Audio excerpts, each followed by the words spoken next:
पार्वती मैया का जन्म हो गया। कहाँ पैदा हुई? राजा हिमांचल के यहाँ पर। सारे हिमांचल वासियों ने एक सुर में जयकारा लगाया, बोलिए पार्वती मैया की। राग बदल, राग चेंज करो, यमन लगा। पार्वती मैया का जन्म हो गया। कहाँ पर? राजा हिमांचल के यहाँ पर। जैसे ही मैया का पदार्पण हुआ, सारे हिमांचल में मानो आज पर्वतों में ऐसा लग रहा जैसे सजीवता आ गई, मानो पर्वत आपस में बात कर रहे हैं, भैया अब पार्वती आ गई, अब तो शंकर जी भी आने वाले हैं। कहते हैं घर का कोई एक व्यक्ति तपस्या कर लेता है ना, कई पुश्तें उसकी तर जाती हैं, कई पुश्तें उसकी कल्याणकारी मार्ग पर अग्रसर। घर का कोई एक व्यक्ति भी भजन कर लेता है। राजा हिमांचल के यहाँ पर जब बेटी आई तो सबसे पहले नारद जी पहुंच गए, और जब नारद जी पहुंचे ना तो राजा हिमांचल ने कहा हमारी बिटिया के दोष पहले बताओ। क्या कह रहे हैं कि कहे हो सुता के दोष गुण।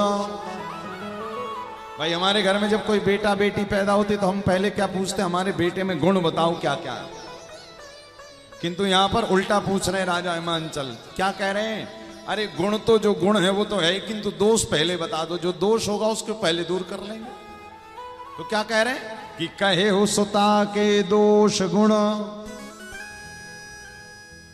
तो यहां पर पूछ रहे हैं राजा हिमांचल दोष बताओ, किंतु नारद जी कह रहे हैं अरे एक ही धर्म एक व्रत नेमा, एक ही धर्म एक व्रत नेमा, काय वचन मन पति पदा प्रेमा, काय वचन मन पति पर प्रेमा, बिनु श्रम नारी परम गति लाही, बिनु श्रम नारी परम गति लाही, पति व्रत धर्म छाड़ी छल गाही, पति व्रत धर्म छल गाही। देखिए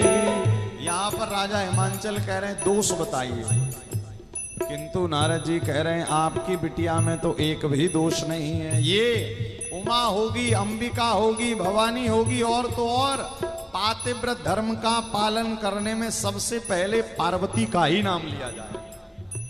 आज भी माताएं कोई भी व्रत करती हैं पति की दीर्घायु के लिए, तो सारे के सारे व्रत पार्वती मैया के केंद्र में रखकर करते। मां जानकी जी भी विवाह के पहले कहाँ गई थी? पुष्प वाटिका में पार्वती जी का दर्शन कर।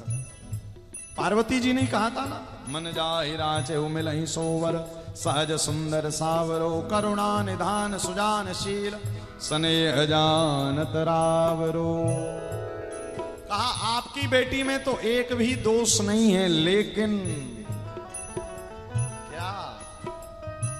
वो देखो दिन भर तारीफ करी नारद जी ने और शाम को कह दिया लेकिन। आपकी कोई दिन भर तारीफ करे, आप बहुत अच्छे हो, बहुत सज्जन हो, बड़े विद्वान हो, बड़े सुंदर हो, बड़े ज्ञानी हो, लेकिन तो आप कहोगे लेकिन क्या?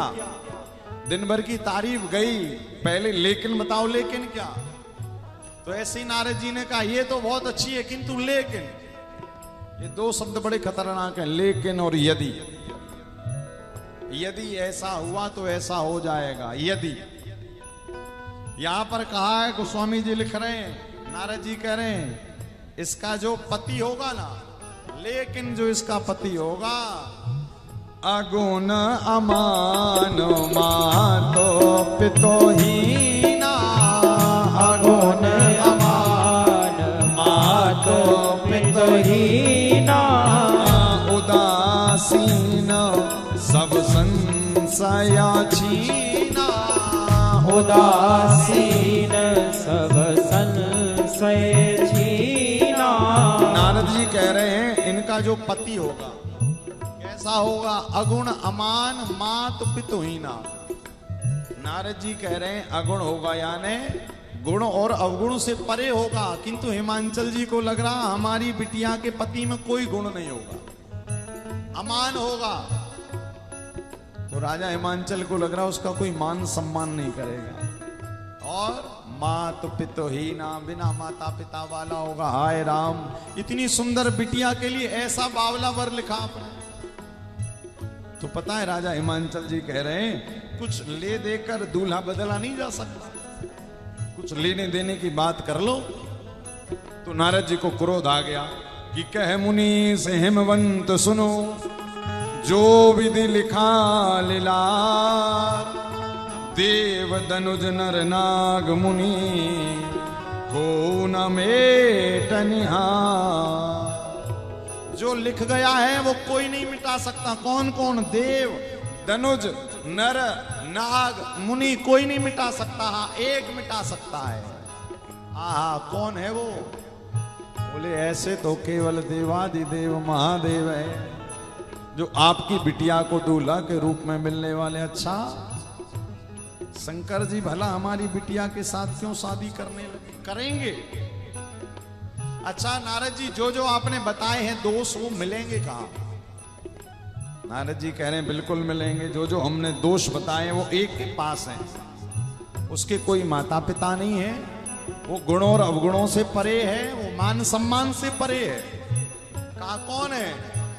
जे जे बर के दोष बखाने, जे जे बर के दोष बखाने, ते सब से वो पही में अनुमाने, ते सब से वो पही में अनुमाने।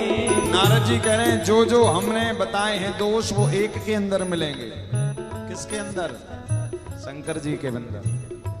अच्छा, तो अब राजा हिमांचल जी कह रहे हैं प्रभु ये बहुत ज्यादा बड़ी बात नहीं हो गई? कहाँ हिमांचल की बिटिया पार्वती और कहाँ भगवान शंकर?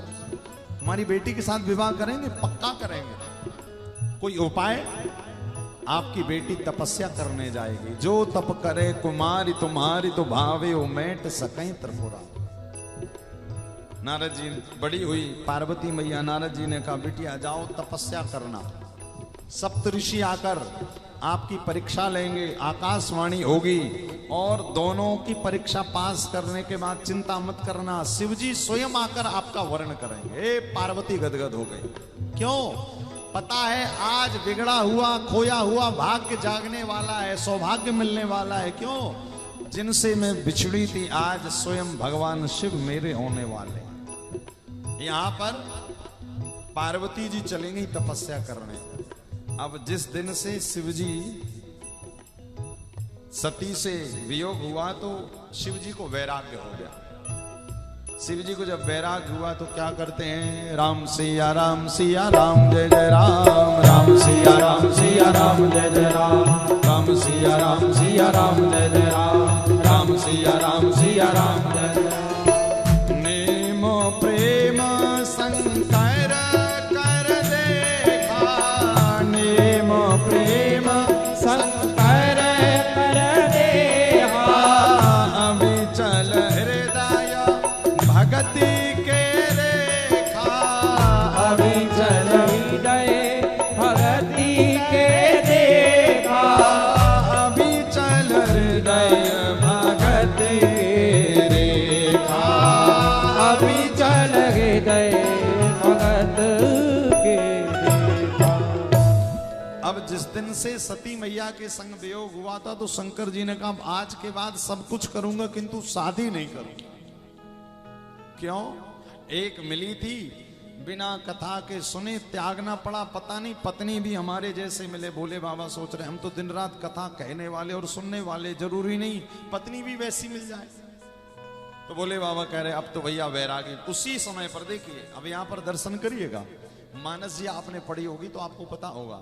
रामचरित मानस में शंकर जी जो पार्वती जी को कथा सुनाए, राम कथा, वो कहां पर सुनकर आ गए थे? जब सती के संग में बाबा का वियोग हुआ था तो उसी समय भोले बाबा नीलगिरी पर्वत पर काक भुसुंडी जी के द्वारा पूरी राम कथा सुन लिए थे। उसी समय जब सती मैया के साथ में वियोग हुआ था, और वही कथा जब शादी हुई तो पूरी कथा सुना।